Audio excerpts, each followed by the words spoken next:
কোন কাজটি করলে মানুষের হায়াত বৃদ্ধি পায়? আত্মীয়স্বজনের সাথে সম্পর্ক বজায় রাখলে।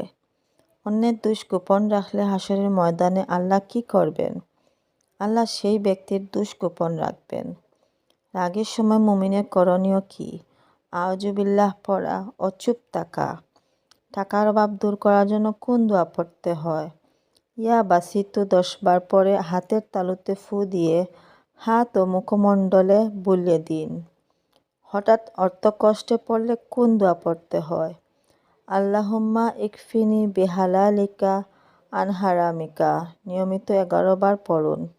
ব্যবসায় বরকত পাওয়ার জন্য কোন দোয়া পড়তে হয়? ইয়া ফাত্তাহু নিয়মিত 70 বার পড়ুন। দুশ্চিন্তায় থাকলে কোন দোয়া পড়তে হয়? আল্লাহুম্মা ইন্নী আউযু বিকা মিনাল হাম্মি।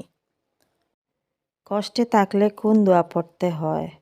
হাসবুনাল্লাহ ওয়া নি'মাল ওয়াকিল। ভয় পেলে কোন দোয়া পড়তে হয়? হাসবি আল্লাহু লা ইলাহা ইল্লাহু। শরীরের রোগ থাকলে কোন দোয়া পড়তে হয়? আল্লাহুম্মা রাব্বান নাস।